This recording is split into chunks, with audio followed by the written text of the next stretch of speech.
Welcome back to Star Wars Birth of the Republic tabletop role-playing game, Episode 26. I'm Kirk, and I will be your storyteller. I am Andrew. I play Hakru, the Zabrak Scout. I'm Eric. I'm playing Lashara, the Bothan Noble. I'm Greg. I'm playing Dodd, the Human Scoundrel. Yeah, I'm Seth, playing Jad Marqueta, the Rhodian Scoundrel. This is Mary, and I will be playing Rura, the Tagorian Scout.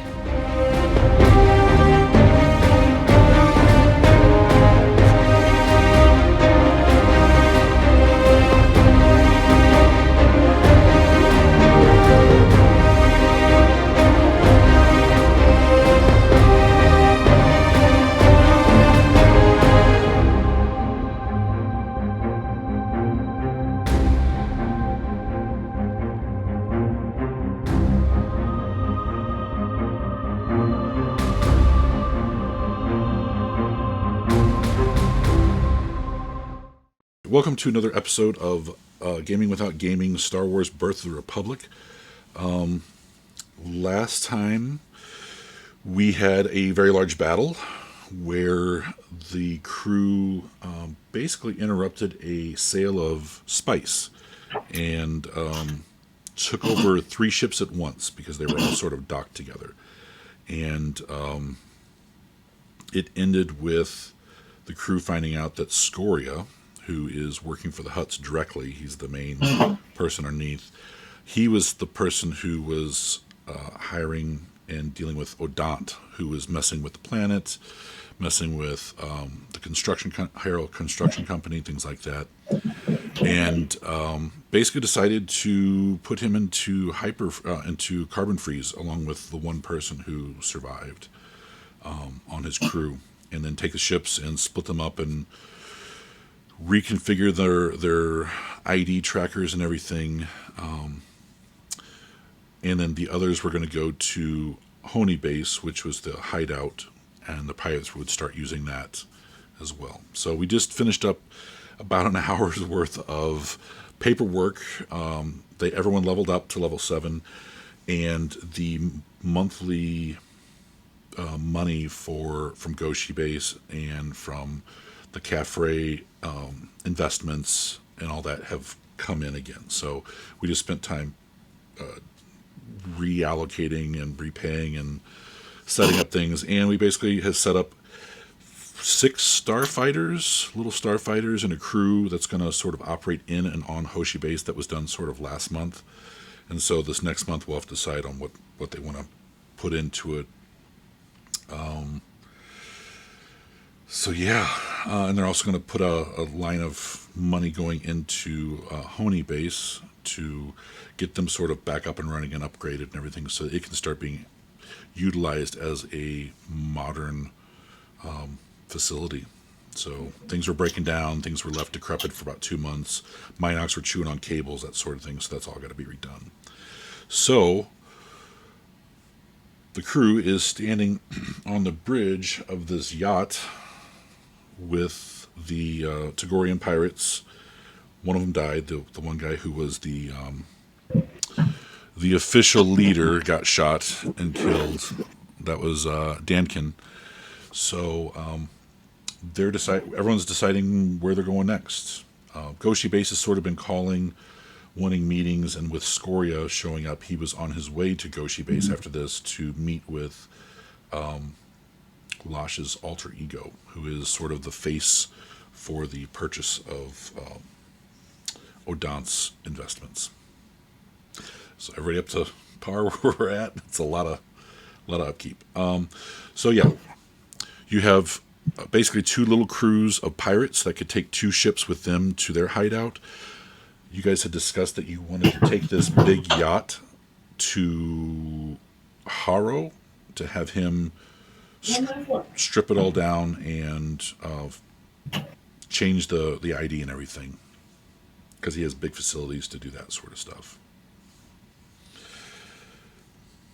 Yep. So how do we have any of the pirates that are capable of running that to Haro for us? Yes, Yeah, there's two. No, there's two, well, yeah, there's two official pilots that survived, and the second in command who could probably adequately pilot a ship to Haro. Or do We wanna also take it? need to go ourselves because we've got a guy we got to throw into an ice cube. Yeah, that's true. Yeah. At least, yeah, and his little buddy. So like, Yep. Yeah. We should probably take that one ourselves. Okay. I'm And fine with that. Let's look up on a map where we're at with everything, because I have not even looked up to see how far away this would all be. I should have done homework and I didn't. All right.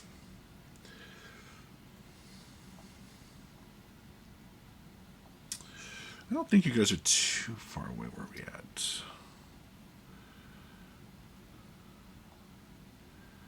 Goshi base is over there, and it shouldn't be that bad. I mean, we're still very much in. Like, we went from Goshi base to, like, basically here.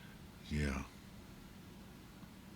And I put him on the map, and I made it so much like the other text that now I can't find. I can't find where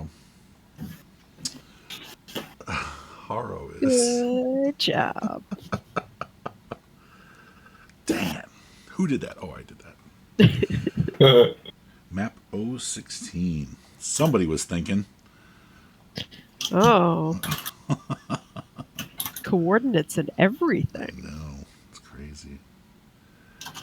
Oh, I see it. Yeah.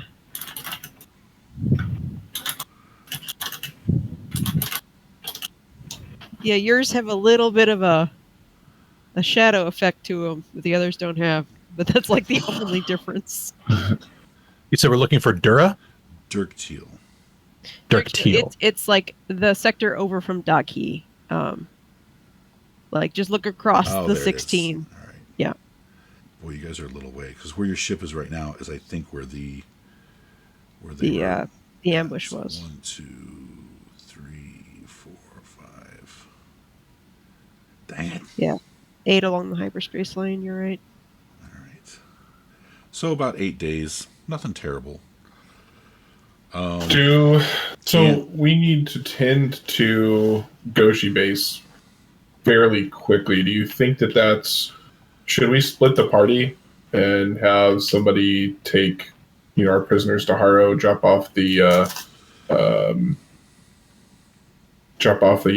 and then Lash? I mean, if Lash is the face of our deal on Goshi base, she definitely needs to go there. Right. Well, the question, so how far is Goshi base from Haro? Oh, they're like Goshi- diagonal squares. Yeah. 1, 2, maybe days. They've got a little marker. One's like maroon, and the little base is black. So why don't we go to Goshi base first, and then it's a much shorter trip from there to Haro. I'm fine with that, but I don't want the yacht to be there. Right. Too many connections. Well, It but is, I also this way- don't want to keep the captives in the yacht at Mhm. Goshi base. No, Mm-mm. that's fine. But we can head to. I guess it doesn't matter. That my only trick is getting the people back. We'll have to send. We only have the 2 ships. you guys also you had Odant's ship. I don't know where that got left at. That got left with in Darkteal. Okay. So yeah, we got that was our. We didn't really have a place to park it because we had to go back for the Ripper. But yeah, I could easily fly there, get it. I know we were having him get a new paint job on it and with Yes. like basically everything we're about to do to the yacht. Right. He was already We doing just to this. Swap out for the Yeah. ship we left with him. So Right. that's fine. That was Um, my only concern is getting the people who we sent with the yacht back to Goshi. I think I'm the only other actual pilot in the group, so I guess I'm going to Darkteal. That's not entirely true. I am also a pilot. I just don't talk about it. Oh, Yeah. okay. And it looks like Goshi base is 2 days away from Dirk Teal, so it's not very far. Right.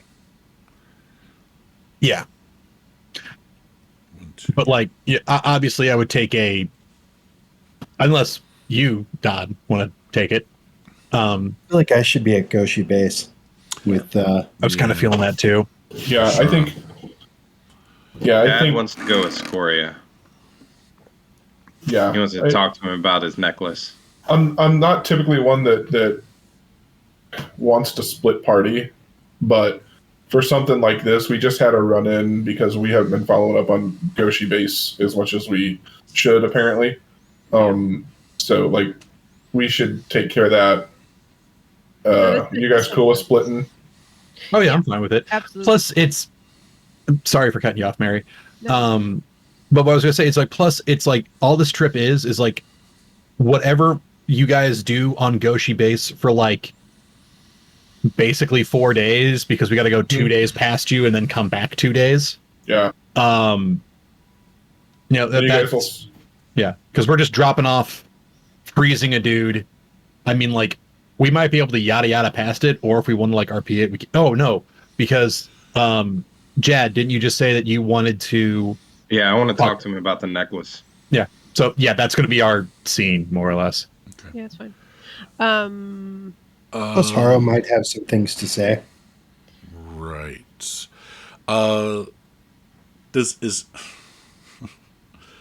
Does anyone else have an idea what this hexagonal metal-looking thing that was being worn around a neck would be? Jad and I found the box together. Right outside. And Jad hasn't shown it to anybody, as far as I know. Right. Okay. In character, no. But okay. So I didn't realize. I thought he walked up and ripped it off his shirt in front of everyone. He did. Yeah, I did, but I kind of just took it. Yeah, but like who? Like it's how much do we get to see it? How much does anyone really care? Because I can tell you right now, I don't know if a crew saw. I tell you, I can know for 100% the crew doesn't care. Right. Yeah, he's weird. It's fine. So Lash was definitely like, "What the hell was that about?" Right. But I don't know that. Like, as soon as it was done, she probably forgot about it. I mean, so does Jad understand what it is, or remotely have an idea what it is? I thought he did. I feel like Jad hopes what it is. Okay, so where you're at right now, the Tagorians are taking 2 ships to Honey Base. Is that where you left? Yeah, because they couldn't move the coffin. Yeah, because it was so big that he had to leave it there. Yeah. So do you want to get on another ship and fly 6 days past it, and then another 6 days back to if you're going that way, or do you want to get your what's inside the thing quick? Yeah, Jad been sort of obsessed about this for a while. Yeah, I think you're right. I think Jad would want to go directly to the coffin thingy. I would think so too. Yeah, I think so. You're right. Rora might actually go with you. Okay. Mostly because A, Tagorians, and B, she's got all the schematics and parts that her uncle left that she was gonna. That was on my list of things to bring up. But right, you need to roll a perception roll while you guys are going through those ships and getting. I mean, the yacht was full of stuff. The wings itself were pretty much storage cargo holds for like 5 or 6 ships. Did not prepare a place to roll dice. That's a 26. There you go. All right. You guys are like gathering up all the stuff and what's sellable, what's not sellable. You find the last 2 pieces that you're looking for on that list for what he was building. Okay. In that case, yes. Okay. And they're in brand new condition. Perfect. That's what else I forgot. So I'm glad you reminded me of that because that was part of the gear stuff. All right. Got it. So we have a yacht that's going to Dirkteal. We have an armed freighter, and we have another Corellian ship. So they would love to take the armed freighter and keep it there at the base to start off with. So it gives you guys another ship to fly from there to either Goshi base or Dirkteal, wherever you guys want to meet up. Okay. Let's meet at Goshi, Yeah. and I was under the impression that both of those extra non-yacht ships that the I can't remember the name. Trigorians. There we go. I believe that they were going to take those. So Yes. yeah, you guys could easily hitch a ride there. And then borrow one of them to get back and eventually get it back to them, or right, or maybe we'll develop some sort of business reason for them to come back to Goshi Base. Right. You could fly them to Goshi Base so they know where it's at, so they can make runs and whatnot. And they can just drop us off. Yeah, I'm sure. So at this point, I think it's Dodd and Lash taking the Ripper with Nanat back to Goshi Base. Okay. Rura and Jad going to Hoshi Base, and Hakru, the droids. Anyone else going to? We really just need to take F7. Taro? I really just need to take F7. So like the Leto would obviously stay with the Ripper. Okay. And then I'd imagine that the security droid would stay with Dodd. Right. Okay. All right. So the yacht's going to Dirk Teal. Taro's, yeah, Dirk Teal, yeah. The Ripper is going to Goshi Base. Yes. Okay. And so the Lethix is going to Honey, and so is the Corellian. Yes. XS or X something. All right. And feel free to name these specific ships so we can put them on the wiki as, crewed and any modifications and things like that you guys want to do. You can do that. So Dad would like to name one of the. He would like to name the Corellian the Crying Minok 2. Okay. The Crying Minok, but the 2 is spelled TOO. Yeah. All right. So who's also got it. So who is on the Crying Minok 2? That's the Corellian. So I think that might have been what it was before. Not sure. So was that Rura? Yeah. And Jad. Jad. Okay. And then the Lethix is all the other Tagorians, right? Yeah. And yeah, because the Crying Minok only has 2 crew, so or has 2 crew, so we need at least. Well, you would need a pilot because I don't think either of you have pilot. Not So one of the pilots trained. Yeah, we'd need. So did you want to take? We're gonna take Mezgraf. That's who we're taking. Mezgraf. Is that the second command guy? No, he's a pilot. Just pilot. Okay. Yes. Okay.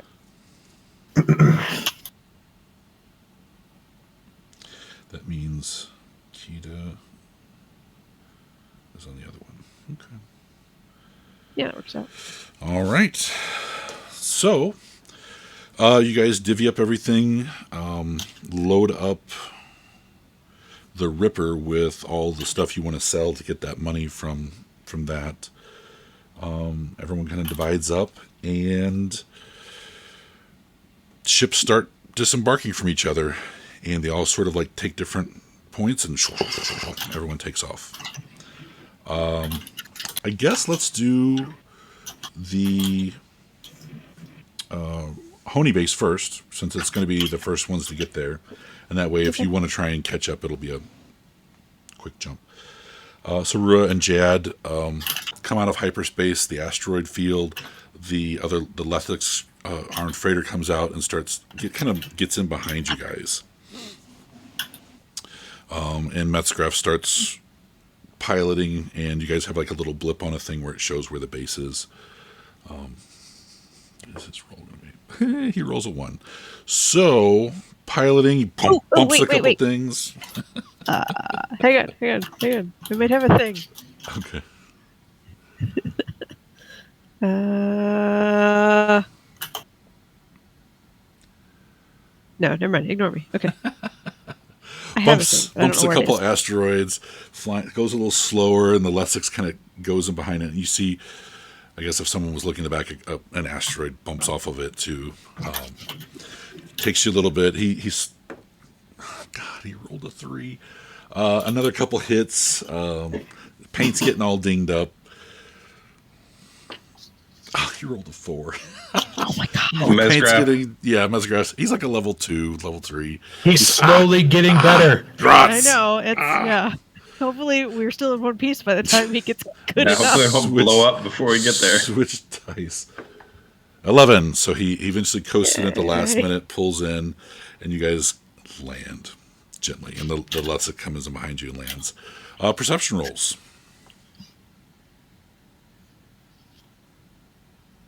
That's a good roll. 24. It's a 27. Okay. As you guys are landing, someone points, or one of you guys, whoever, points up and says, "Whose ship is that?" And farther up ahead on the landing thoroughfare, there's another ship that is beat up. You don't know how it flew here. It is in some serious shape. Where'd it go? Oh, hang on. I guess we should try to hail it. Base. Did we leave any curiosity? Did we leave Tagorians at the base, or did we take them all with us? I thought we left. No, we them here. left. Yeah. Yeah, we left. It's a bunch of kids too, so they're right. And you see a few people like walking around in the maintenance area, and there's some people that are, rating if you guys in, welcome back and all that stuff. And Mary, what would it be? You got a 26, right? 27. 27. You're looking at this. You kind of peer. Is that the Moskoth? It looks like a very tattered, beat up Moskoth that is sitting up ahead. You guys exit, and a couple of the Tagorians come up and well, glad you're back. How to go, all that stuff. Again, these are a bunch of kids. So Metzgraf gets off and kind of shoos some of them away. Get back to what you're doing, all that stuff, and points to one kid and he says, "Whose ship is that?" And the kid says, "That's Ja's ship. He made it in. He's been out floating in space for 3 months trying to get the ship to move, and he finally got it movable and got it here. But he was the only one."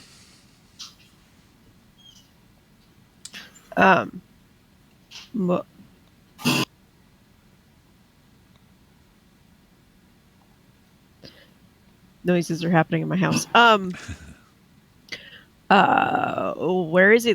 I'd like to go talk to him. The kid says, I think he's in his bunk. And he gives you the room number, whatever it is. Gotcha. The last 2 pieces of thing that I have, are they like me carrying them size? Yeah. Okay. Yeah, well, then I'm going to... box or bag. Gotcha. I'm going to go drop those off in the room that was my uncle's that I have claimed, and put those there for now, and then go find his room. Yeah, it's down the corridor a little bit. Take a turn. I'm going to ask her if she wants me to stay with her, or can I go do my thing? I know how much you want to go do your thing. Go do your thing. It's fine. All right. It's on the way, and he gets there and opens up the door, and the room is dark, and the lights slowly come up, and that thing is sitting in the middle next to a bed. You kind of stop for a second, and then you go on ahead. So, all right, you get to the other door, push the button, and you hear it come in, and the door slides open, and inside is Joss, and he's cooking some food or something over a stove, and it looks over, and his eyes get huge, and he growls and it runs over and picks you up and hugs you real good. We didn't think anybody else had made it. Nope. I don't know if anyone else made it. From what they're telling me, I'm the only one. And I was the only one. He put you back down. Because I'm so glad you're alive. We'll have to let. Yeah. Did you let people back home know? Because we literally just told everybody that everybody was dead. Yeah, I just contacted my family there, and they were shocked, but understandable. I mean, there's no way you guys could have known. I would have been floating out there for months. Yeah, I was unconscious for weeks afterwards. I don't even know if I could have found the place again if I tried. Yeah, he said the area it was, and with my trajectory, when the engines went down, solar winds and whatever carried me quite a distance away. So, well, I'm glad we got this place back up and running before you get back. Yeah, I'm so sorry about your uncle, and that was his best friend. He was in all the pictures. Gotcha. So he kind of tears up for a second, and then he kind of shuffles it off. There's some quivery whisker moments. He says, "So you set up the base with the newbies?" Yeah, and funneled. I may have, along with some friends of mine, come into a lot of money recently. So consider the place well funded. Oh, and he's like, how much are we talking? It's like something million, something. It's just like, yeah. His tail does a cat twitchy thing behind him. We can get this place spick and span and up to spec in a short amount of time. So especially with somebody here who's with a crew and me knowing what's going on, we can start training these guys, and we just got to get a couple more ships, and we can start running tandem runs and all kinds of stuff. We can start sitting on the space lanes and grabbing some ships, and he goes in that whole like piratey. That's what we're gonna do. We can steal a lot of money, a lot of things. He said, I heard you guys were going out after the spice run that we were planning on doing. How did that go? Well, we brought back 2 ships and a lot of spice, so it went pretty well. Tail does the twitchy thing again. Oh, that's going to help everybody. That's going to help everybody. From what I heard, there's a lot of the families that were really close to bad times back home. So that's going to help a lot. Amazing. Yeah, so you guys just start reminiscing, going over, past, and you guys could spend hours doing this and planning on what you're going to be doing. And if you want to tell them you want to hire their services to run security or whatever, you can let him know all that, just so he's preparing. In general, moving from pirating to security specialists. yeah. No overt plans right now. Just this is what the general direction of thought is, and like, that sounds interesting. A lot less dangerous. A little more stable. Yeah. Yeah, because I don't know if I want to go on a run where we lose 99% of everything.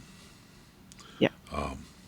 And so you guys continue talking, and the camera pulls back, and the doors kind of close, and it cuts to the doors opening, and Jad standing there, and his eyes are stars, just his antenna are doing a little twitchy. Not just stars, full-on galaxies. Yeah. And he pulls out from his coat the thing and holds it up while he's looking at the hole in the thing, and just slowly walks forward. And he sets it just inside, and as soon as it does, it clicks, and it goes and slides in. And as soon as it hits, it's one piece. I don't know if you guys have ever seen like the laser cut steel when it slides in, it just dink. It's all of a sudden there's no seam, and the thing gas comes out from the sides, and the whole front face just comes forward and slowly slides over to the side. And the light from the inside of the room as it's pulling back, the light sort of comes in the opposite direction. And it is a set of Mandalorian armor that is old, in perfect condition. It's got symbols on it. It's got symbols on the side. It's not the normal Oh. I can't even think of what it is. Mosasaur? Yeah, it's not. Yeah. It's not the norm. It's a different creature altogether. Just with mouth agape. Well, what little mouth he has. What little mouth he has, mouth agape. He's gonna take off that helm and the vest and just drop it on the ground and walk up to that armor. And it comes off the side, and I'll read you a little of what I built, just so you know what you're getting. There is some writing inside. I wouldn't think it's that hard to translate Mandalorian with any sort of pad. Do you have any knowledge skills at all or anything like that? No. Okay. So you might have to look up what that actually says. Let's see. The armor itself, and I'll make this available to you. I'll put it on your character sheet. This is Mandalorian battle armor. It's a heavier version of the Mandalorian combat suit, sometimes worn by veteran warriors. The armor includes helmet, boots, and gauntlets. Any wearer who has an armor proficiency of medium can use the helmet's internal comlink and helmet package. You do have that, correct? Not yet. Oh, no. Armor proficiency, then. The helmet package is a +2 equipment bonus on perception checks, as well as low-light vision, and it includes an integrated hands-free comlink. The suit provides the wearer up to 24 hours of life support. This armor includes a jetpack. However, due to the weight of the suit, the jetpack can fly a maximum of 4 squares per turn. And for its defense, for medium armor, it would give you an 8 fortitude, I believe. The maximum dexterity bonus, so whatever your dexterity bonus, can only be a 2. So if you have like an 18, it'll never get beyond a +2.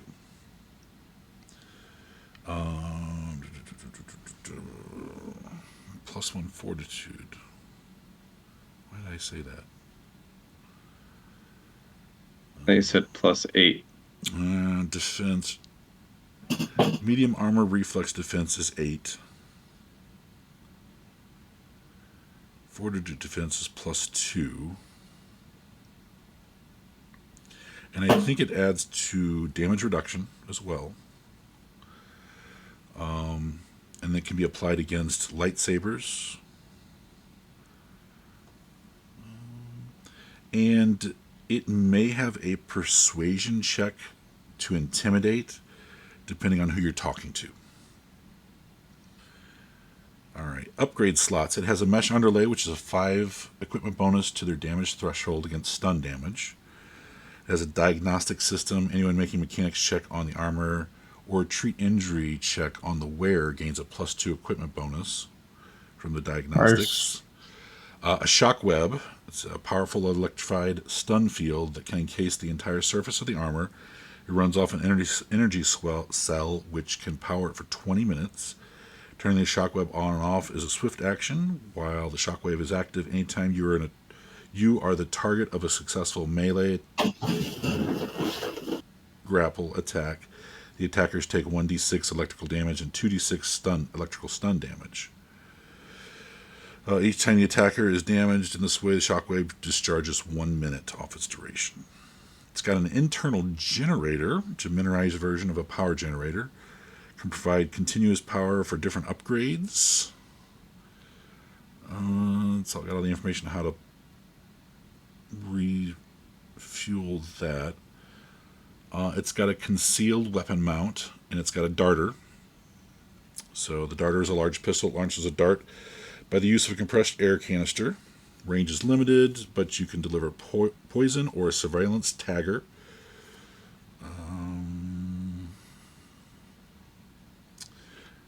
So we'll have to figure out what you want to use. It has a flamethrower. Good God, we're giving Jad a flamethrower? Yeah. Six square cone. Make a single attack, that sort of stuff. He needs a whole feat before he can use it. Come on. Yeah. Yeah. It does Way to 3d6 get over damage. efficiency. Yeah. It's got a blaster cannon, a blaster shotgun. I'm sorry, that's built into it. Fires multiple individual blaster shots in a spread with a single pull of a trigger. So at very close ranges, all these shots will usually hit the same target. At larger ranges, it spreads out and deals damage to multiple targets. And that's it. And that's it, he says. Yep. That's it. So That's all the slots are filled up. Yep. You And may if- be the most sophisticated badass on the team now. That's all I got. It's all I got, so I'm going to take it. You almost got killed last time, so I don't feel Yeah. too bad. So if you want to investigate the writings that's on the inside of the coffin or the sarcophagus, somebody else can tell you a little bit more about the name and everything down the road. But we'll add this all in, and we'll start figuring out for the character. Wait. So yeah, it's like white and like white bracers with black interspersed. So it kind of looks like a clone trooper helmet. It's all white up top with the white down here, and then this is all black. Nice. I like it. Yeah. All right. Jen, what were you saying? He can't use it yet? No. He use a feat? He No. has to have armor proficiency medium to Yeah, he use. probably only has like Yeah, to use the helmet's internal. I'd say the whole thing. It's a pretty complex piece of stuff. I got to level up. Yep, is that the feat? Yes, that's a I feat, think. Yeah. Yeah.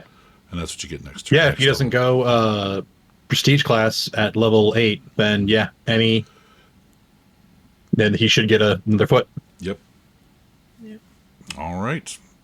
I guess the only other thing is, do I think I would have time to finish putting together that project, or is it something that I can take with Make a me? mechanics roll. +2 because you have plans. 19 plus 14 is 33. You think you can get all the tools, put them on the Crying Minot 2, and do it en route. Okay. You think it would take about a day and a half, something like that. With that roll, I'm not it's- buying the ship. That sounds good. Yeah. Okay. All right. So, do you guys want to hang around here? Or do you want to head off? Hang around for what? A couple hours or an hour, or it's up to you guys. A couple hours, long enough to catch up, long enough to Okay. kind of check in on everything that's going on. Let everybody here know a little bit about the money that's going to be coming in, a little bit of what's coming. Gather them together and you tell them what's going on. They start freaking out. Yeah. They're very excited.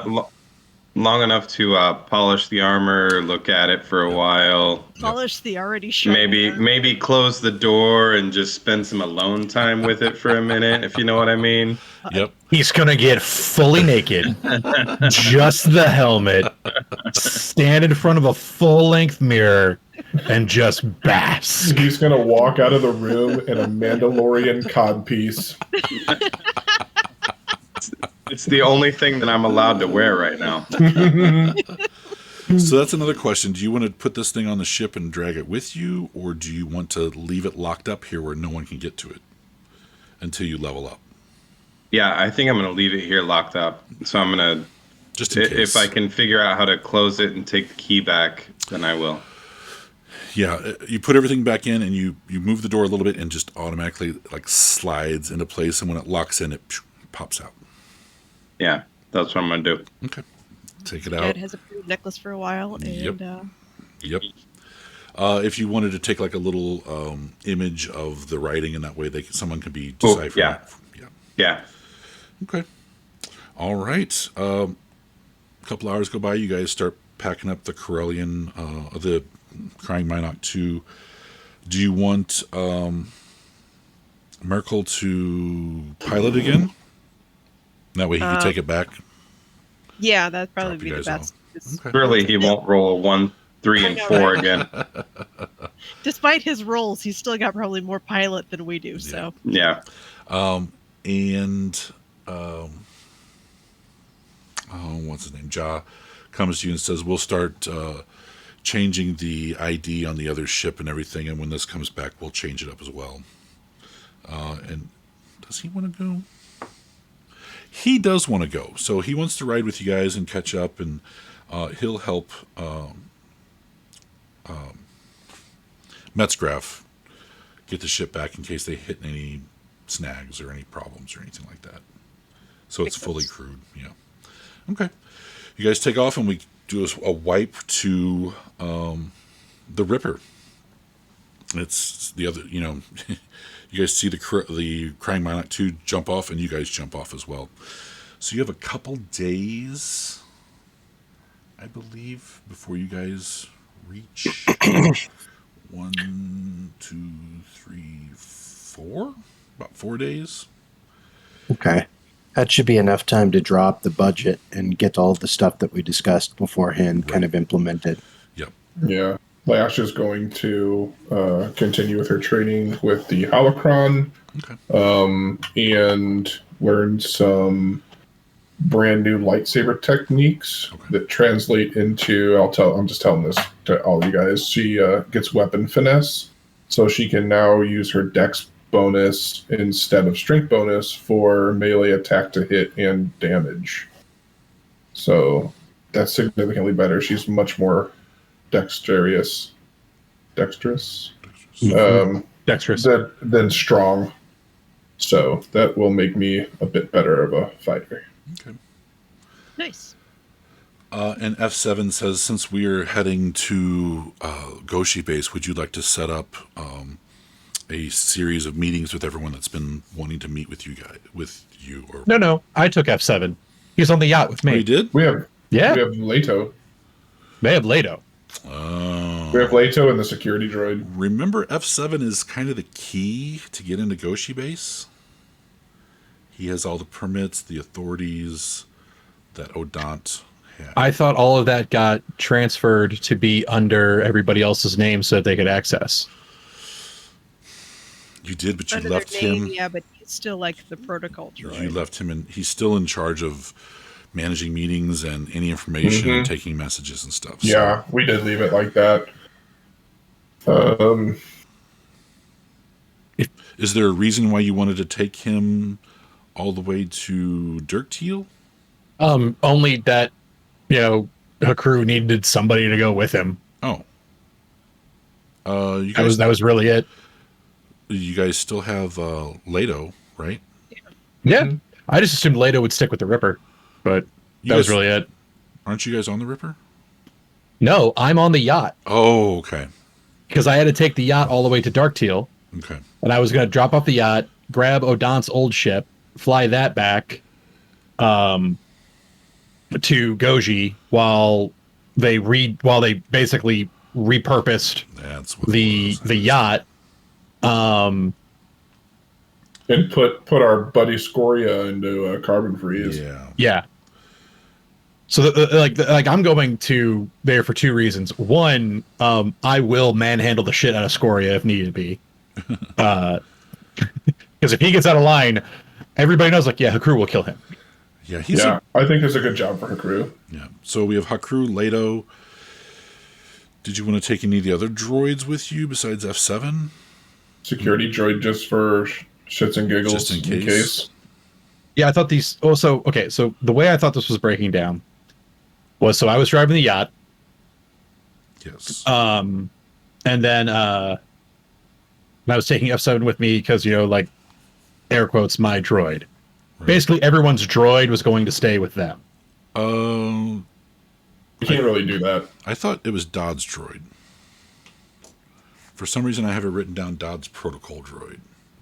Yeah, I mean, I appropriated him, but Hakru's the one that went and gave him a personality, spends time with him, So I mean, they're buddies. Okay. Oh, Hakru is friends with all the droids. Yeah. But yeah. Well, for storyline's sake, I mean, I totally get wanting to have your own stuff with you, but that was the if you guys have to have F7, you have to have F7.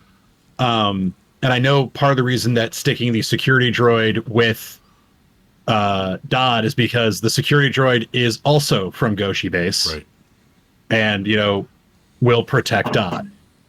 The crew doesn't need protection. He mostly just needs something to keep him from going insane from spending like a week alone in space. Yeah. Leto will chat. Yeah, I think Leto Leto's fine. Leto would volunteer to go with you over F7. He would protest. You're not going to leave me alone with these guys. I want to go with you. Leave sticks here. It's like, first of all, his name is F7. We treat him with respect.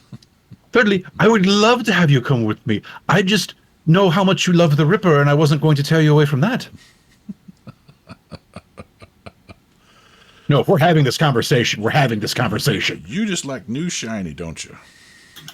That is not true. Then it's settled. If any of them could pilot this, then they would be doing it, and I would stick on the Ripper. You know this to be true. The yacht does have weapons, I believe. So I think. Oh yeah, it does. Yeah. So I thought it needed a couple people to do the whole thing. Where did I go with that? Yeah, I thought it had a crew bigger than at least 2. Yeah, it had like 14 or something like that. It's the Starscape. And let me know if everyone cannot see it, because I may have left it. No, Did you want to name that ship? Yeah, it's 14. Expert crew. So you will need Leto as well. Okay. Do you want to name it? Hakru? This isn't a cruise ship. He's not going to name it. He'll be piloting it. For now. Nanat wanted it, I believe. Didn't he say he wanted a... Yeah, he Yeah, Nanat can name it. Let's see. What does he want to name it? 11. Nanat's Pride. So. The Nanatalisk. The Nautilus. All right. No, Hakru is not a materialistic person. He's got the shit that he needs to survive, and then he just stopped considering things after that. Yeah. So all of the payment that goes to Hakru is just his bank account just going up. Mm-hmm. Okay. What is bank account? It is the house in which you store your sticks. Okay. All right. So, yeah, F7 would be discussing, do you want to set up meetings, and it's all in his internal drive as well of what he needs to do and what's normally done in Odant's presence and in what he did. So if there's monthly meetings or bi-monthly meetings, he knows those have to be attended to. So he just asked you if you want to be setting up meetings. It would take about a half a day to go through to hear all the people who want to meet with the consortium, the Aqualish, or what would you guys call it? The consortium? Something crazy. Shit, yeah. The Aqua Minoc Consortium, something or other. Because everything's a Minoc. Yeah, we're just getting obsessed with freaking Minocs. That's Chad just throwing his 2 cents in. Yeah, they're the most wonderful creatures. Where did I put that? Oh, I wrote it down. Where'd it go? Cobalt Minoc Consortium. There it is. The CMC. Yep. All right. So you asked Dodd if you want to meet with people for the first day you're back and sort of hear grievances and things like that. Get everything sort of settled for the month. Yep. Happy to do that. Yep. Okay. So he starts communicating all under with the Goshi. guise of Lady whatever, though. Yes. Yeah. Yeah. And the consortium. So it's got other members. The names might be listed. If everybody wants an alias, they can put that together. But if you want to just keep Lash's alias as the main point, then you can do that as well. Oh no, we can do consortium. I don't want to be the only one in that position. Yeah. All right. So map. I have too many windows and tabs open. Gotta step away for just like 2 minutes. Yeah. I'll be right back. So have fun. Okay. All right. So Goshi base. You guys come out of hyperspace, and there is the base, slowly turning. You guys are contacted by the base, and basically ask who you are. Oh, it's the Ripper, right?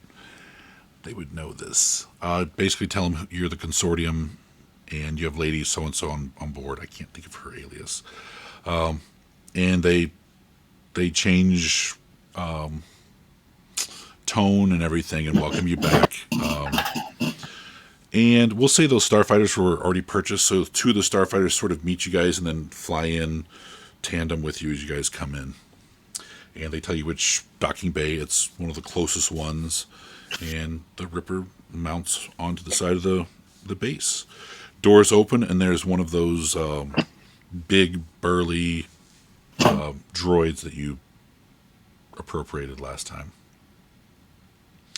And as soon as it recognizes Lash, it steps to the side with its weapon.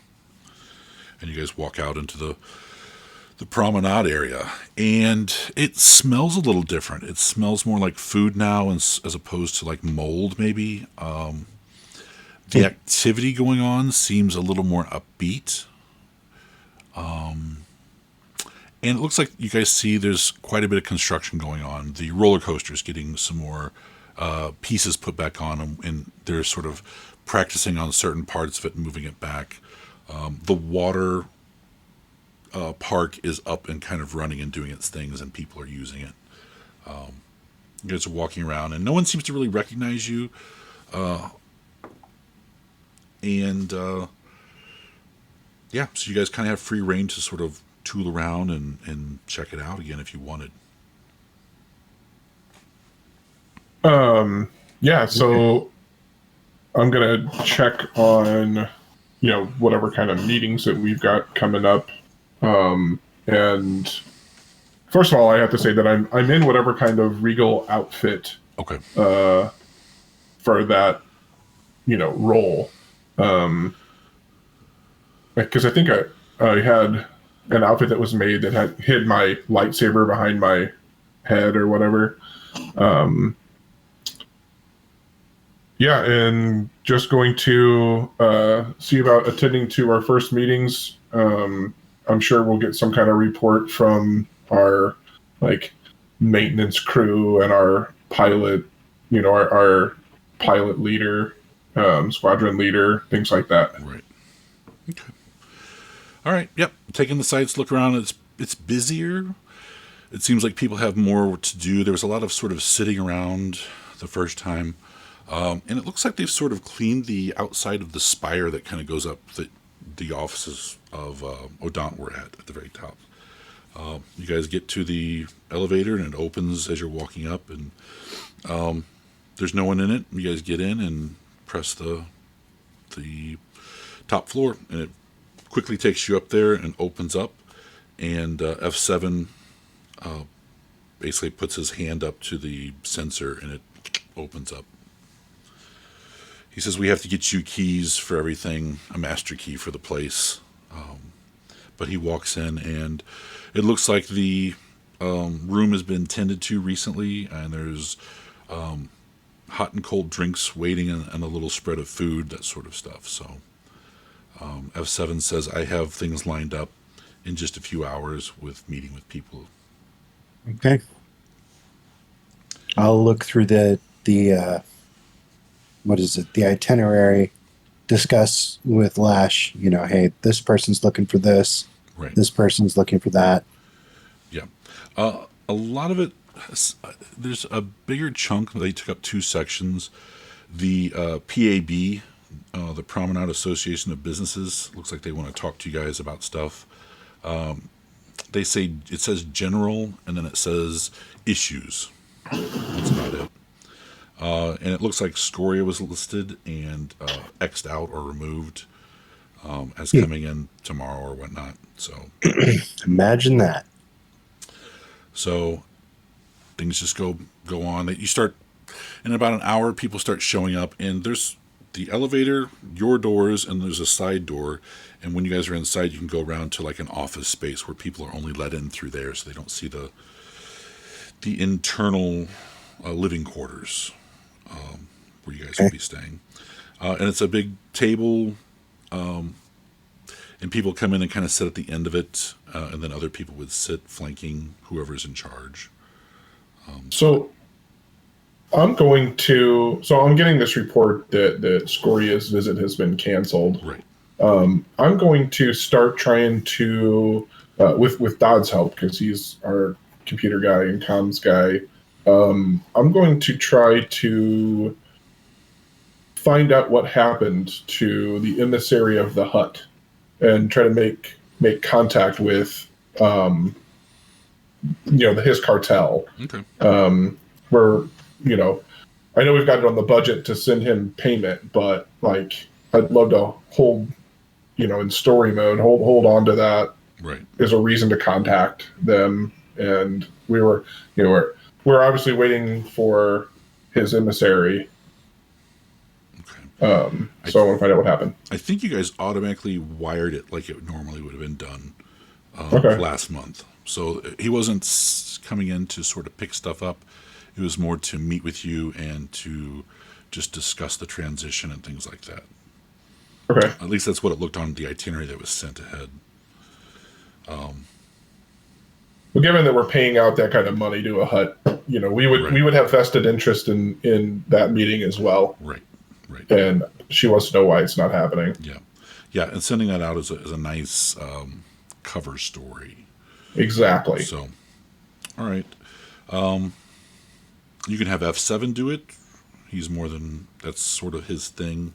You just give him orders and he makes the contacts. He's basically your Scoria. Okay. Yeah, but I want it to be a personal message, like, a good old... You can do that as well? He records a hollow image of me as Lady...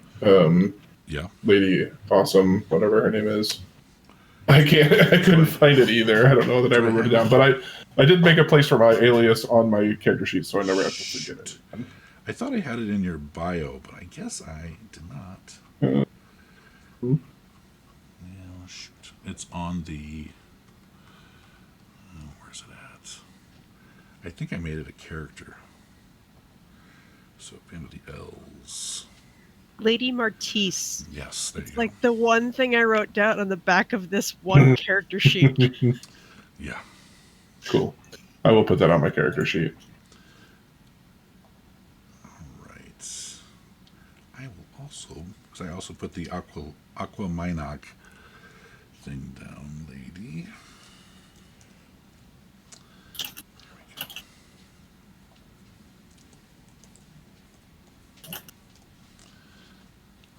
All right.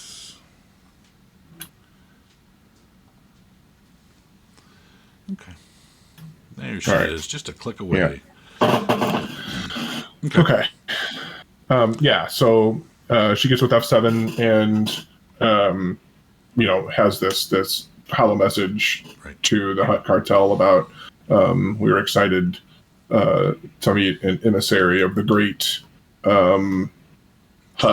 Yeah. I forgot his name too, but all the pleasantries and whatnot, and at the end it's just her like kind of nodding her head with concern, saying, I hope there's no issues. We were anticipating this visit, and hopefully the wire went through with our contributions to the cartel.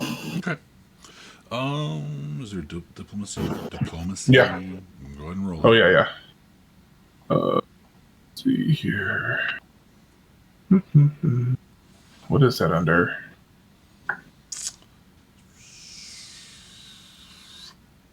Persuasion, maybe? Yeah, I can roll persuasion. A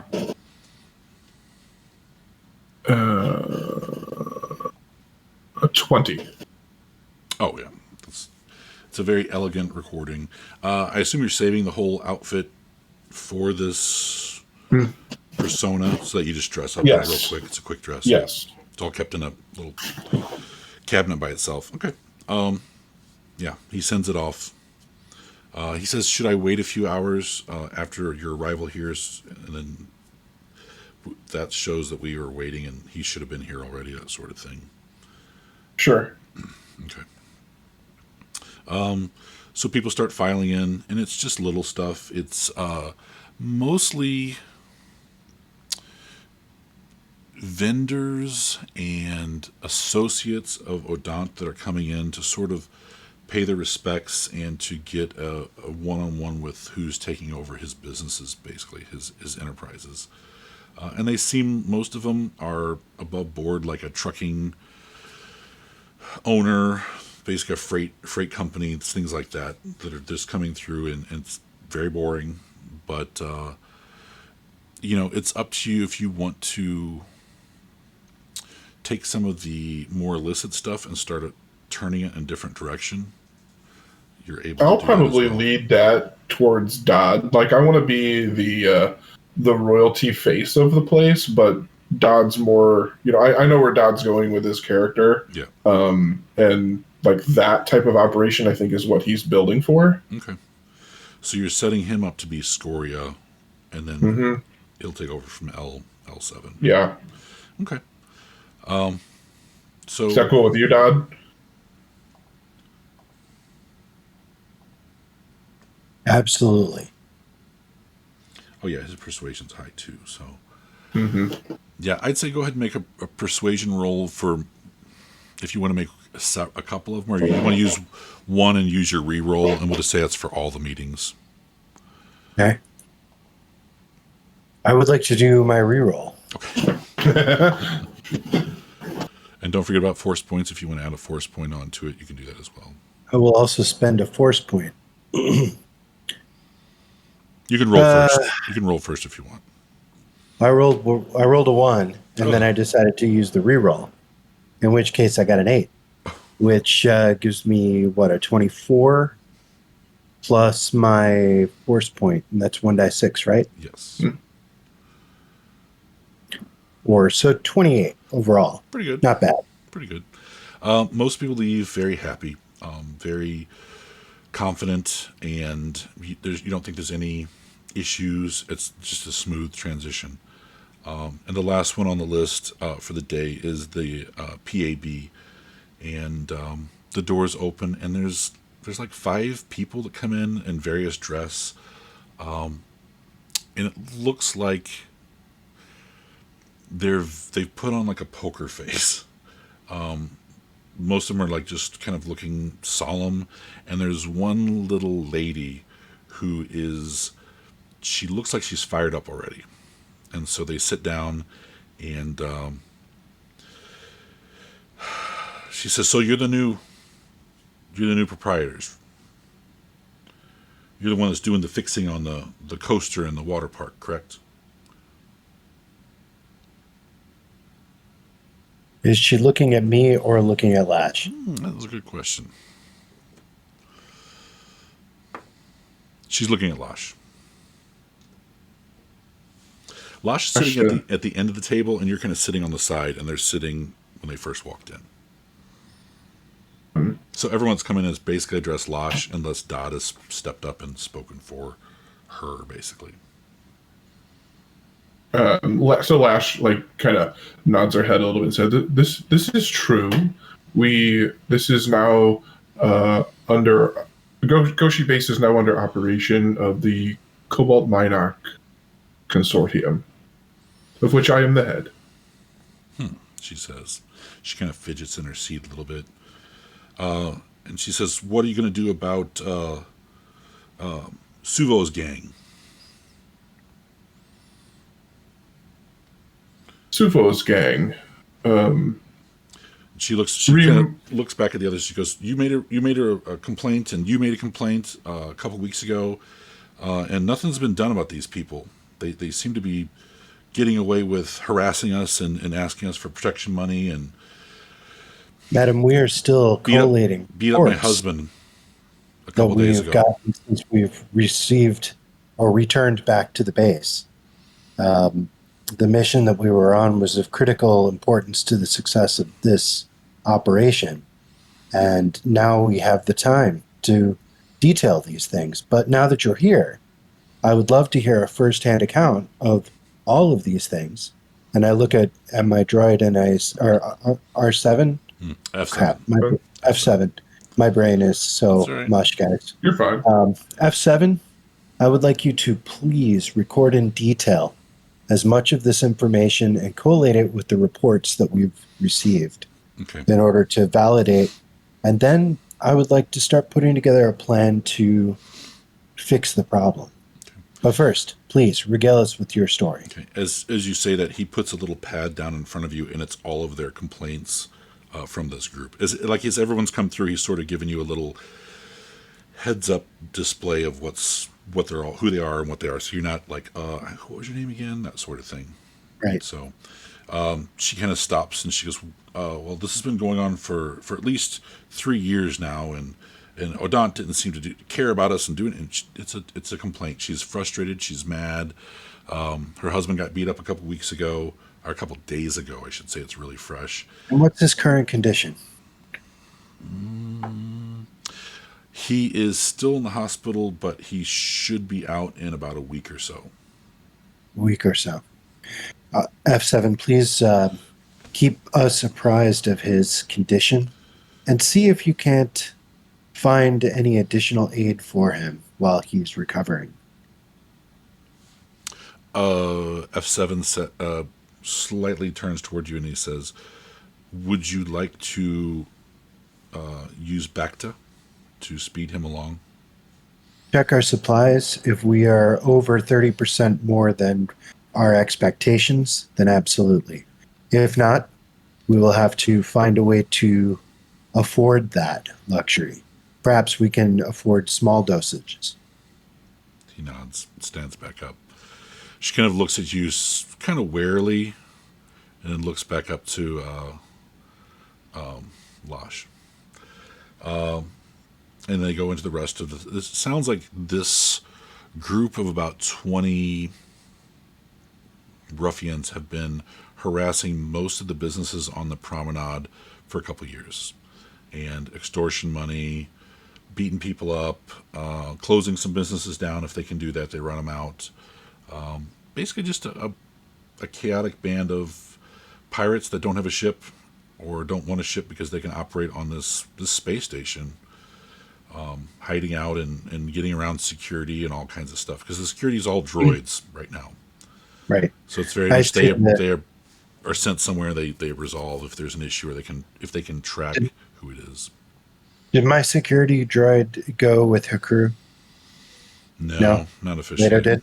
Yeah. So my security droid was actually most likely with us then.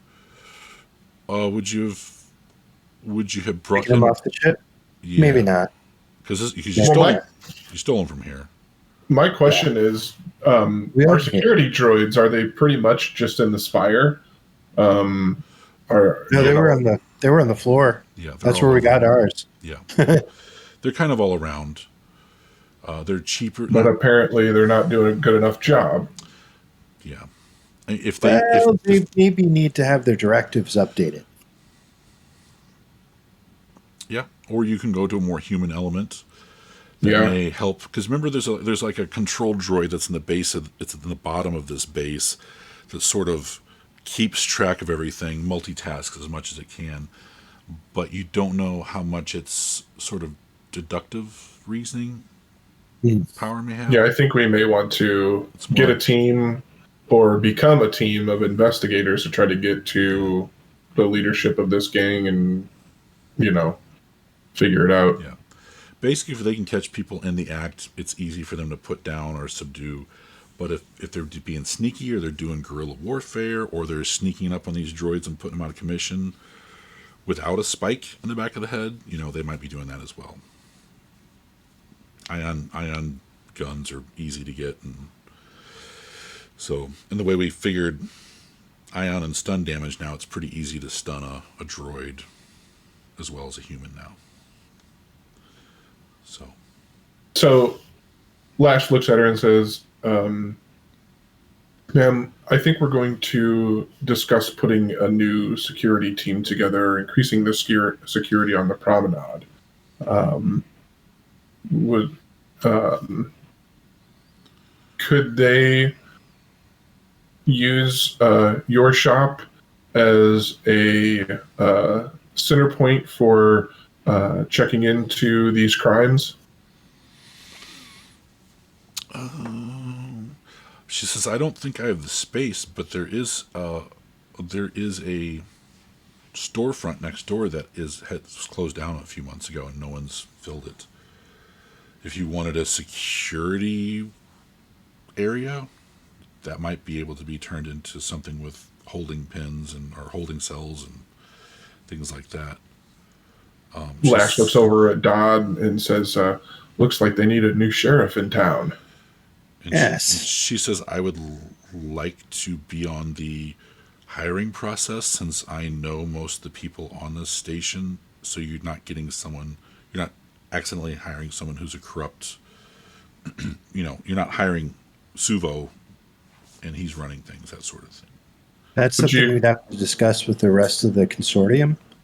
But we very much appreciate the sacrifice that you're volunteering for. Okay. And you see some of the others kind of nodding and looking at each other in agreement with what you guys are doing. Do you have anyone in mind from the station that you think would fit a role of a... We have this man named Bodo. He's a shape changer. She says, there's about 7 who I think would be qualified. I don't know if they would want to do it. That maybe see who applies, and if it's one of those 7, then I would recommend them. Okay, well, if you want to send out word, and I'll let you take care of referring some of these people to the consortium, and we'll make a decision as soon as we can, and we may even be able to supply them, not only with the location for a security station, but with gear as well. Okay. And an additional supply of employees and subordinates. And absolutely competitive wages. F7 says I could put that on the internal HoloNet. That's how we got our pilots, and just sort of please do post this opportunity. Yeah. Okay. She says thank you, and she's kind of flabbergasted a little bit, and stands up and says, well, I look forward to being part of this family that you're now coming into. And if you need anything from me, let me know. And they all they're all shaking their heads and nodding in agreement. It's like this is the first time they've ever been talked to. Oh, wow. Okay.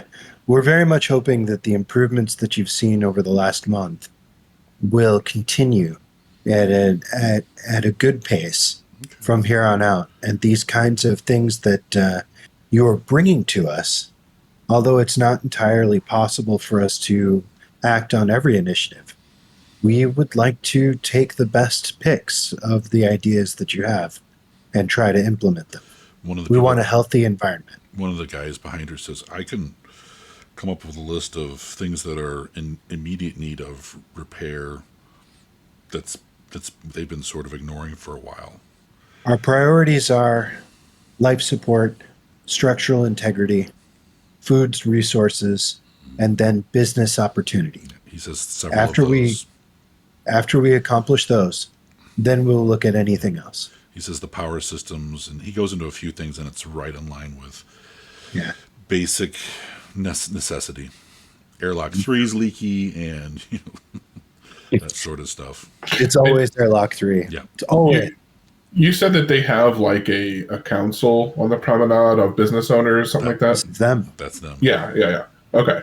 It's the Promenade Association of Businesses. Okay. Or PAB. PAB.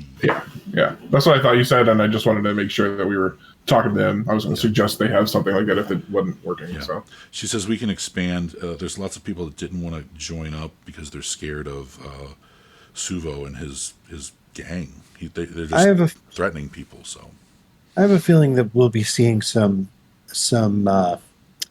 changes to that environment by the end of the week. Oh, well, Both the crew and thank you. Jad's ears just start burning. Right. I know. The whole time I'm thinking, man, this sounds like a job for somebody with Mandalorian armor.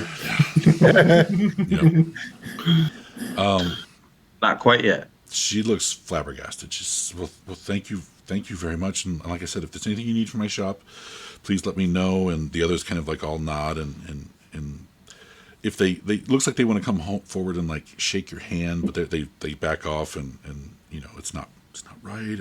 I don't know these people yet, sort of thing. And they all kind of give them a great bow. a gracious kind of bow. Yeah, Lash stands up and gives them, attention that they deserve for being here. I don't know if like handshakes or just a nod of approval, something like that lets them know that she's involved. Okay. Yeah, that may be something for when you visit the shop on your own later on, that sort of thing. You can be more informal. Mm-hmm. But for now, they're just, it seems like they've been shut down or poo-pooed over, that sort of thing. Like, we'll just do it. We'll figure it out. We'll get it done, and then nothing happens. So they're shocked that there's even a game plan, and they kind of nod and back up and leave out the door.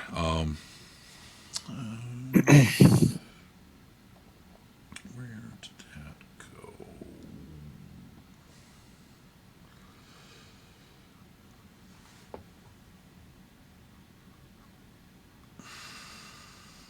Well,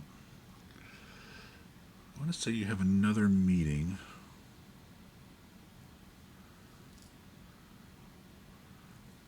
Just got to find out where it went. Oh, there is a meeting with a person named Malin.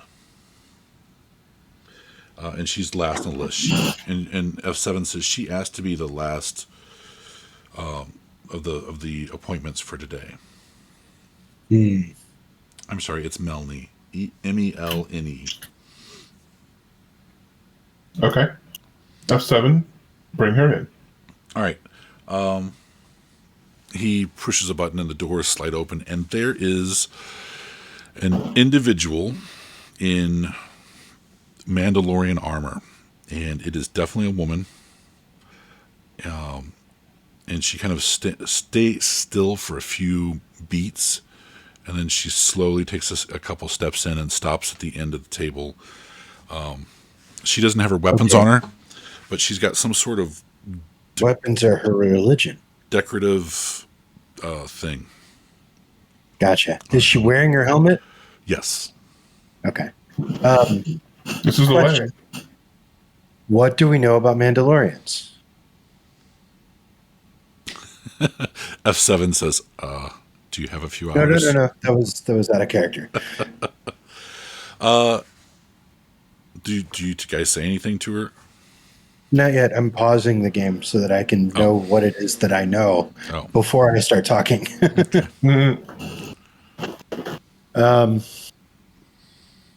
don't have any history or galactic knowledge would be what you need. Yeah, Lash has galactic knowledge. Okay. So, given that, I mean, I can start off and give. Is there a Mandalorian greeting? It's like there's protocols for Mandalorians to meet other Mandalorians, but otherwise, no, not really. Okay. So the correct answer is wop whip wop meme pa. So Lash just looks at her and says,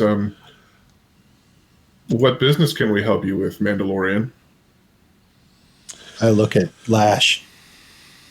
She slowly reaches up and takes off her helmet, and it is. Where'd she go? Damn it! Just had her. Of course, I don't have that there either. She is a Devoronian. Devoronian. Horns on her head. Yes. She's devil person. Yes. And she says, "My name is Melnie, and I want to know if there's any update on my brother." And who is your brother? Vinin. He was Vinin. sent to some backwater planet to resolve some dispute. I grab my tablet and I look up the name. Vinin. Oh shit! That's the guy we killed back on Doghi. He's the guy who shot you in the first episode. Oh, that guy. Yeah. All right. You're like, oh.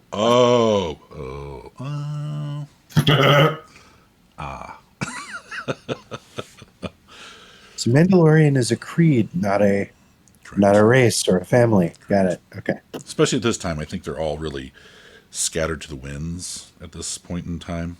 Mm-hmm. The Candaris Ordo guy telling stories in the bar again. All right. So make a persuasion roll as you realize who it is to keep your cool and not be like, whoa. Whoa, I killed that mother. Are you ready for this? My persuasion roll is a 36. Nice. And I also rolled a natural 20. So I have one cool cucumber. Yeah. And she goes on to say Odant had sent him on a mission and he's never returned, and I didn't know if you had pulled any records or had any records transferred over to you from his time. Well, I see in the records that I have that he was deployed on a mission to some distant planet over some sort of resource. Is that right? Is that what you know, Melanie? She says, I don't know the specifics. Okay. I have no further information for you beyond that he was issued. However, you have a familiarity with Odant, yes? Yes. So you would naturally understand that his temperament and ideology as far as people is concerned, their well-being was not always at the forefront of his imagination. Perhaps we can devote some resources to try to discover what became of your brother. And actually, she doesn't have the name of the planet, and that's what she asked next.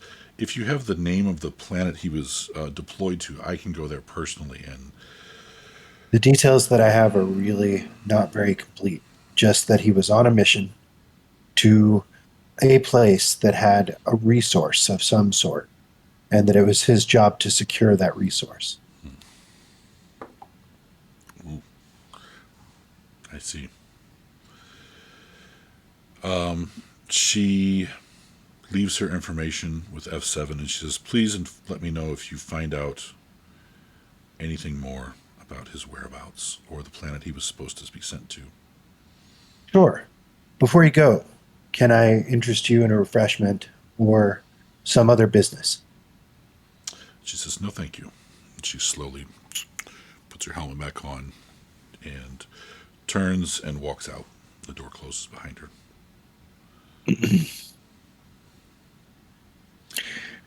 Our F7, scan the room for any listening devices or any bugs.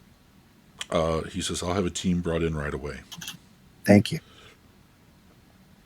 He makes a communication, and about 10 minutes later, two guys come in with this great big case that's floating just barely off the ground, and they start opening up and getting all these discs and looking and putting headphones on and kind of going around the room while you guys are sitting in there. So it takes a couple minutes. They come back and they say there's nothing. Very good. Thank you, gentlemen. They start packing it all up, close the lid, slowly move it out of the room. That's when I finally turn to Lash and I say, Lash, we know her brother. Okay. We should discuss this somewhere else, but I believe I know what became of him. I did not want to upset the woman who most likely would have murdered both of us. All right. Well, we should go talk about that somewhere else. I agree. Okay.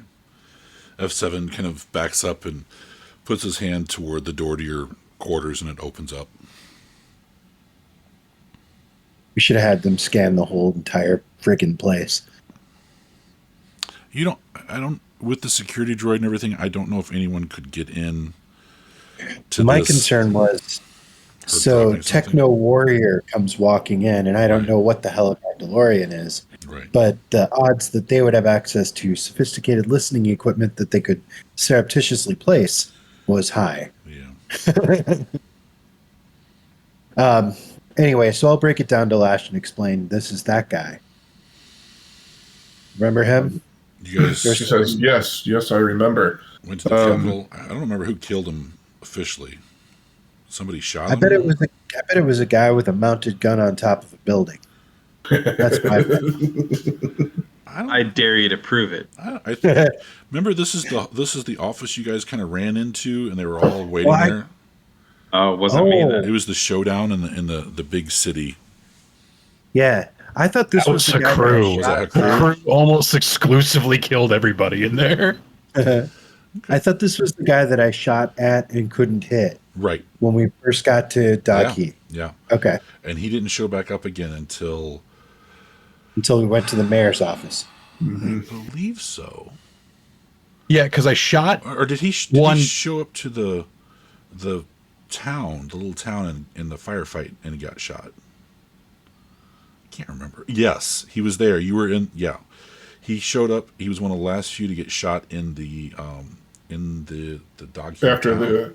Right, after because we that's blew when- up those transports and everything. We'll not Yeah, call so- that the grenade incident. Yeah, right? the grenade, the Dodd grenade incident. Yeah, and I think that was before Jad got shot.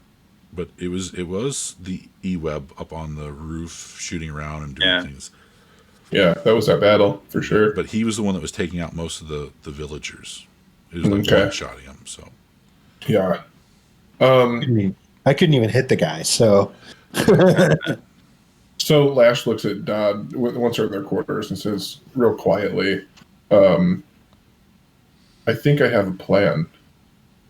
Why don't we tell the Mandalorian that a band of criminals led by a Dathomiri witch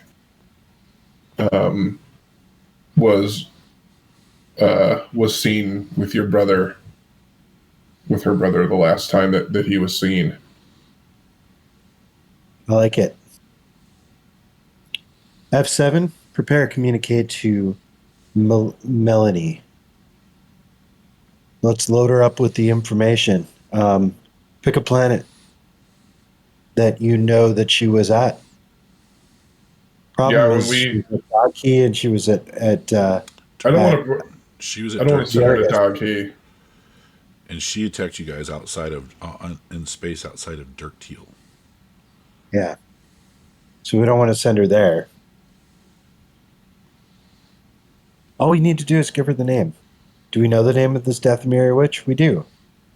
Because she was like, I am the Wicked Witch of the West, and I'm here to kill everyone. Yeah. Right? Yeah, we can give her her name. Perfect supervillain. Okay. Let's give her the name. Tell her that we believe that this is the person that that was last seen in the company of. Okay. And you give him the ship model and all that stuff that she was on. And okay. Deception roll. Who wants to roll that? I do. Well, unless yours is higher than mine. I've got a 12. Deception. I have an 11. I can assist you, though. Yeah. Okay, that'll work. So Greg, roll first. See if you got an assist. 19. Yep. Okay, I rolled an 8 plus 12, so 20. And the 2 plus 2. Yep, so 22. Okay, it's pretty good. And with the information, it's going to add another 2 or 3. So, all right, you guys send it off, and it's evening. By the time you guys get done, it was a long day. It took a lot longer than what was expected. So it's about 5 or 6 in the evening. And I would say it's enough time for Jad and Rua to dock at Goshi base as well. Okay. And again, it's the same. You guys walk in. It looks different. It looks like it's coming back to life slowly. So you guys make it to the penthouse and walk in, and Lashara and Dodd are kind of sitting down with tea and some small sandwiches that they look exhausted from. Right. I was going to say we probably look really tired. Yeah. So you guys can walk up and grab sandwiches, and we'll do a wipe to the yacht. And while this thing is flying in hyperspace, you have a couple more days. This thing is elegant, especially the second floor. I don't know if we didn't even get to show you guys, but it's all luxury.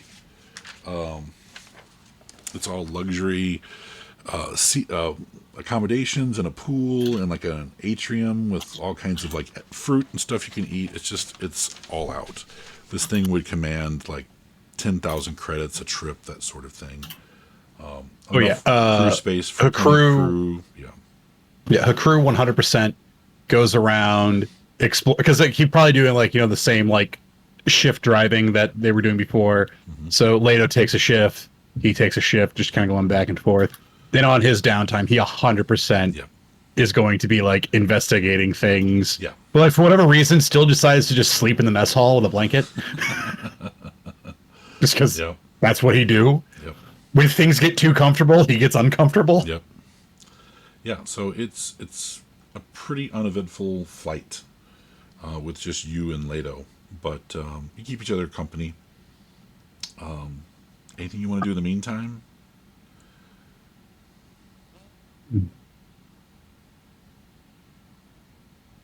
He did promise about like keeping up with the training, so he would be doing little force training things. Like he'd probably, like, when he walks, like he would, instead of like walking all the way over to pick something up, he's going to start like reaching through the force to bring it to him. Okay. Yeah, and being totally alone, and there's no shame or fear of being, someone catching you doing it or embarrassing you, that sort of thing. So it's more, I would say for a crew, it's less shame or embarrassment, and more like like when you're a teenage boy and all of a sudden your strength increases by a factor of 10 out of nowhere, and it kind of scares you because you reach for that glass and it just shatters in your hand. Yep. It's that kind of relationship that he's having with it.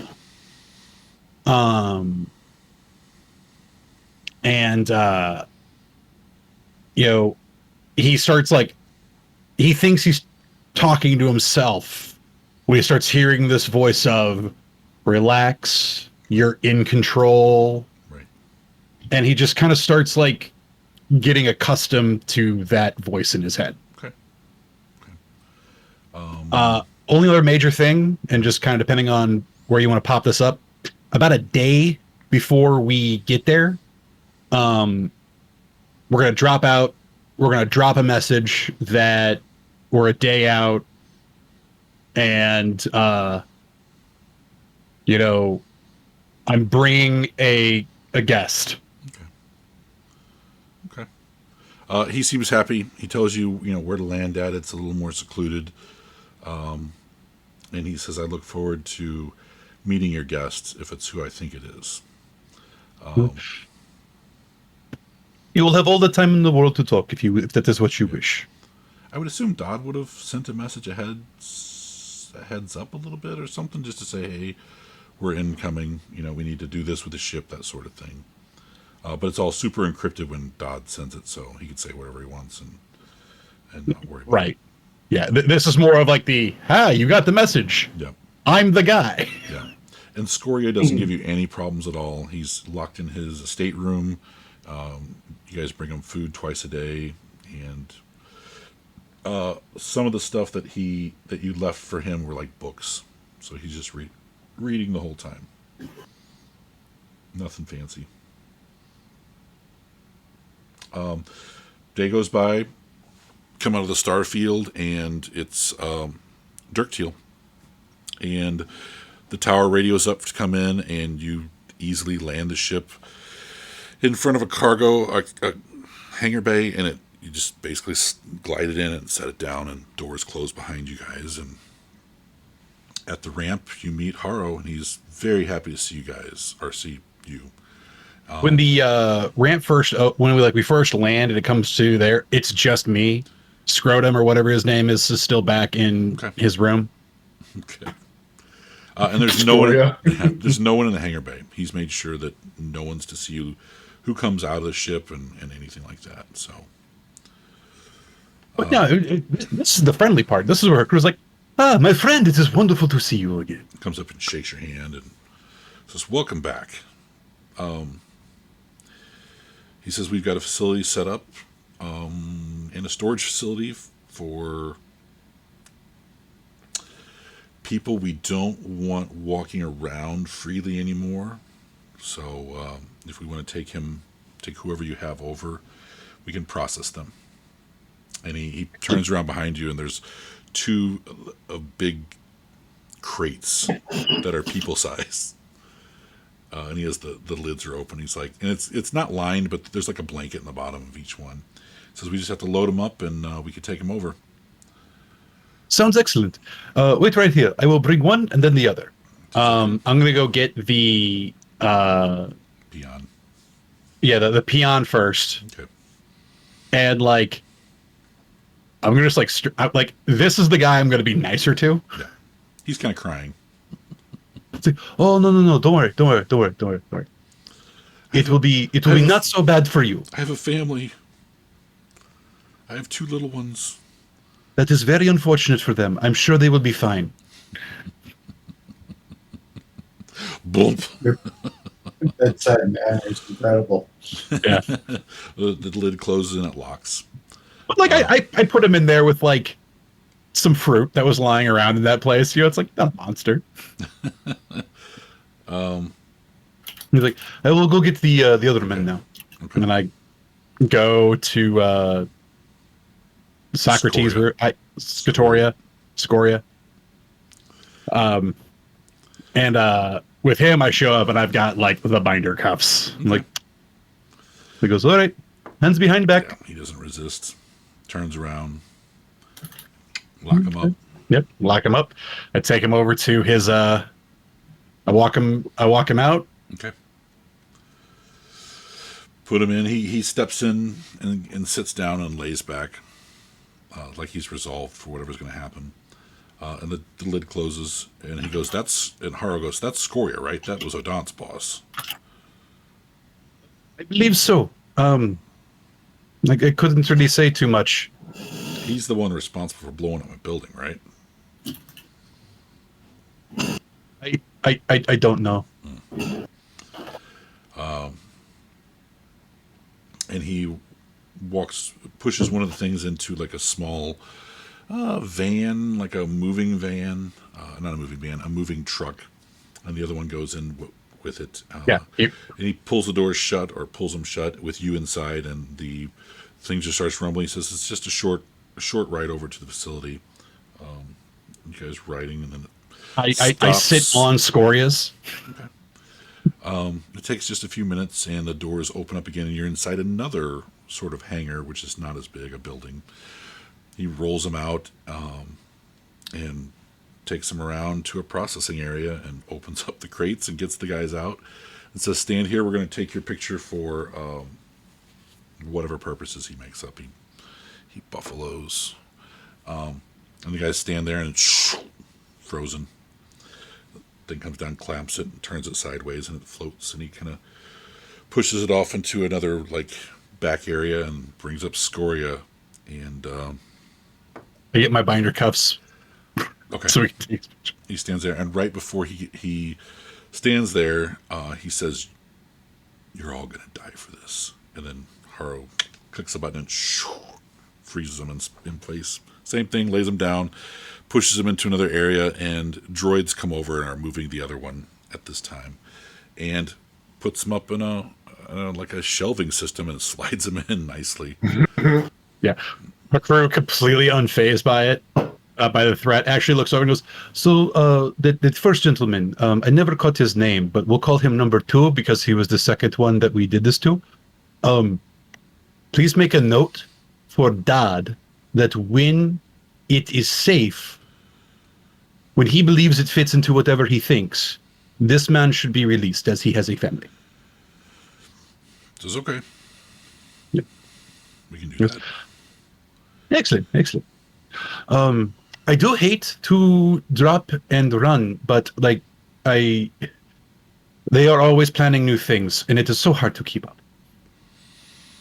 Understood. Okay. And he puts you back in the van, and how are you going to leave here again? Oh, I was just gonna walk over to Planet-wise. Oh, Planet-wise. Yeah, the Don's ship. Don's has been ship rebuilt. that we've given it a new paint job. We changed the nose cone, whatever. Like, okay, it's clearly same class, but no longer same ship. He says if you wouldn't mind stepping back in the vehicle, that way you're not seen in the facility at all, and we'll take you over to the other hangar, and you can just take off from there. Are you ashamed of me? No, we just want to limit visibility in case anyone comes looking for these two. I'm learning to joke. Right. And so get back in the thing. It drives for a little bit. Its doors open up. Leto's there, and he floats in. Doors close, and it rides for a little bit more, and doors open, and you're in another hangar, and there's a very aqua with a dolphin on the side or something. It was something wacky. A Minoc, an aqua Minoc on the side. And it says the Consortium. And he's like, here's your ship, as requested. It's almost glowing. It's so aqua looking in the light. It's almost going to look like a star is approaching. Or a space whale. Oh, that too. You know those are real. Yep. Those are good. So you guys get on board, and it's another little yacht, I believe. And the doors open, and it glides out nicely up into the starry sky. And you hit the coordinates, and it takes off. I don't know how many days was it Yep. away. Now I'm going to Goshi base.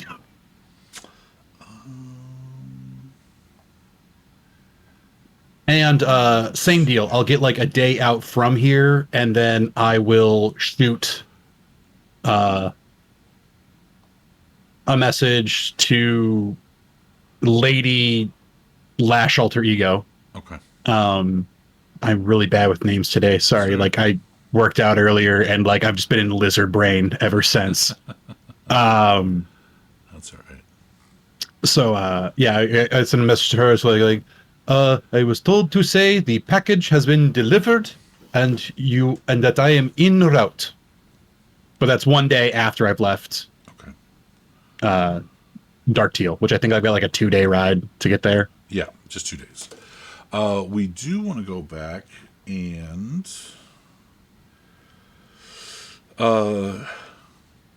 cut back a day as Rura is working on her weapon. And so go ahead and give us a roll for mechanics to create this thing. I don't think we had you actually make it. No, not yet. It was gathering all the parts and all the things you would need and the tools. Yep. That is a 25. Okay. When you get done, it is this gigantic, well, not for you, but for everybody else, this would be a gigantic hammer. It is a large-sized weapon, so most medium-sized people would probably not be able to wield it. What is this called? This is the power hammer called the Luminous Victory. Ooh, shiny names. And the user triggers the gravity generator on downward end of his swing, causing the power hammer to hit with more power than the muscles of the wielder can impart to it.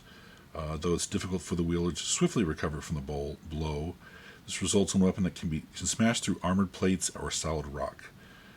Power hammers were originally used by asteroid miners. They became popular melee weapons after A few conflicts early in the history of the Empire or whatever. Just extra damage from the use of the power attack feat can be added to the damage dealt to an object or vehicle with a power hammer. If you use the double attack, triple attack, or rapid strike feats with the power hammer, you can make an additional -2 penalty on attack rolls. That's all you take. Alright, requires 2 energy cells to operate. It's a weapon type advanced melee weapons. So you too may need to take a feat to wield this. I probably will, yeah. Yep, I will. Size is large. The cost of this was 1,500. And the base damage is 2d12.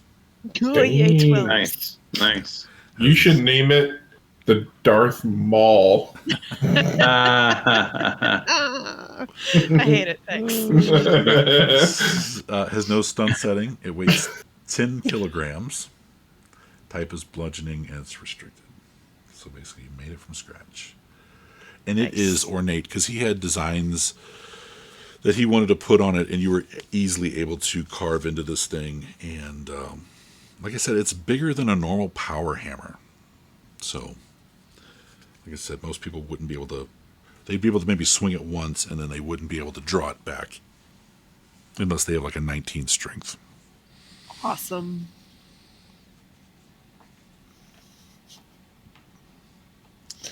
And so when she walks into Goshi base, she has this thing like over her shoulder, walking around. It's got tassels on the end. Maybe a ribbon. We are a cat people. Yep. Little pink like while she's waiting to smash some It's pieces. this. Oh, it's right. Because I don't wear the armor yet. It's got a little dingle bell. Yeah. It looks like something an anime schoolgirl would make. That's a weapon. That is larger than a normal human Way man can larger. Yeah. Yes. All right. So we are at 9. She's just your average 9-year-old schoolgirl, Yep. just. Yep. So we're at 9:30. I guess we'll call it here, and then next session we can pick up with what you want to do with the bullies, and things like that. So Also want to follow up on that war that's going on that planet. Yeah. Get some. Oh yeah. I know that was one of our offshoot missions, but we can probably get reports of what's going on with that. yes, you get reports. That's probably going to take place on the other side of the year when we are able to get back together. So, but yeah, definitely, since you guys have been slowing down or stopped all weapons being sent to the planet, you could try to get reports on it and see how things are sort of faring. It's another one of those gigantic planet, one settlement, and that's how Star Wars does things. So instead of having a whole planet-wide people, it's like Naboo. Everybody's in one city by a waterfall. All right, so everyone's got the new levels, and read up on those. I'll try to get the character sheets all updated on the wiki, on the Obsidian portal. Anything anybody want to do right before we peace out to work? I want to ruin Seth's day. You need medium armor. You have to get the light armor proficiency feat first. Yeah. You need 2 feats before you can actually use that armor. I think I can get 2 my next round. I think I get my 3rd and my 4th in when I turn level 8. Don't you have lights? No, I don't my know. goodness, you don't. not. I was starting to look at armor. So like, wow, that sounds really badass. I got all this money. Why not? Maybe Hakru sees his armor, gets jealous, and wants his own, because that is 100% something Hakru would do. Oh wow, I would need 2 feats just to use that, Yeah, scouts don't get armor proficiency. Oh my goodness. and neither do scoundrels. Yeah, I do think I get 2 feats in a row. I think I saw that. But Those I are could be only wrong. on levels divisible by 3. Yeah. It's no, level no. 9. It's Oh no, the first few levels, it's every other level, and then now you get a feat, and there's 2 levels you don't, and you get another feat. I yeah, believe it's. I think it's level 8. I'll have to look into it. yeah. Because on level 8 you'll get a feat that you can use, and then at level 9 you'll get another feat that you can use. Man. Yeah. So maybe I have to wait a minute. Whatever. Yeah, like I said, it's like, how can I ruin Seth's day? Oh, look, he has 17 sessions that he has to go through. I only need one more level for advanced melee weapons. Ooh, so yeah, that is a prerequisite. The light's got to come first. Wow. Yeah. A normal character who wears medium armor, which they are not proficient, takes a -5 AC check on attack rolls, as well as skill checks made. Oh, dang. Climb, endurance, initiative, jump, stealth, and swim. Yeah, basically, you have no idea how to move in it, is what it comes down to. No sense in wearing it. Yeah. You get none of the equipment bonuses. So yeah. Yeah, you can't even use the helmet to talk because you have to be proficient to just use that. Yeah. Okay. I thought you had it for some reason. I'll get there. Makes sense though in the Star Wars world. I mean, it's a big thing. Mm-hmm. I mean, it really does explain why nobody uses armor in the Star Wars world, and also it will explain why the mass-produced troops that don't really spend a whole lot of time training, your stormtroopers, are really bad at attacking because all the low-level guys are getting a -5 to all of their attacks. Yeah. All right, I was wrong. At Scout, you're a Scout, right? Who, me? No, he's a scoundrel. Scoundrel. Level 8, you get your bonus feat, Scoundrel, and level 10, you get your second one. Right, but 9th level will give you a feat just in general. So you'll still take it till 9th level, but it'll take 2 levels, but so as long as because it's got to be a class feat when he takes the next scoundrel level. So as long as light armor proficiency is one of the class feats, which I think it is for everybody, then he can spend his 9th level feat to get his out of class feat that he would like. What prestige class are you looking into? Gunslinger.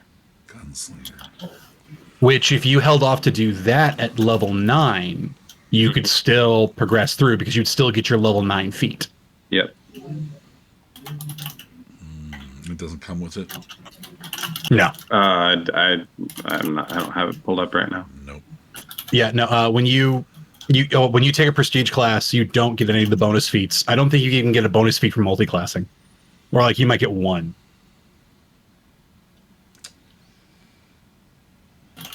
I thought you did. No, you get 1 talent. Yeah, and none of the prestige classes grant feats when you level up. It's either a talent or a very specific class feature. Right. Yeah. We'll be looking at that too, because you never know what you want. This might change where you want to go. Yeah. Nah. We'll see. Yeah. Because you got different kinds of weapons you can use now with it, and all kinds of stuff. So. Oh yeah, no, it's absolutely worth sinking 2 feet into. Both feet, man, go for it. Oh yeah. But there might be another prestige class that would help wearing heavy armor like that, or medium-sized armor, and flamethrower and things like that. So it'd be I think it would tinker around. I've done all my talents based on that, so okay. We'll see. Okay. All right. Cool. So if that's it, thank you all for watching. Like, share, and subscribe. And we'll see you next time. May the Force be with you. This has been a production of Gaming Without Gaming, all rights reserved. Visit us at gamingwithoutgaming.com. Follow us on Facebook at facebook.com/gamingwithoutgaming. Title music is by Greg Braun. Find him on soundcloud.com/Clara7. That's KLARA-7. Like, comment, share, subscribe, and thanks for watching. Gaming Without Gaming logo music is by Kevin MacLeod.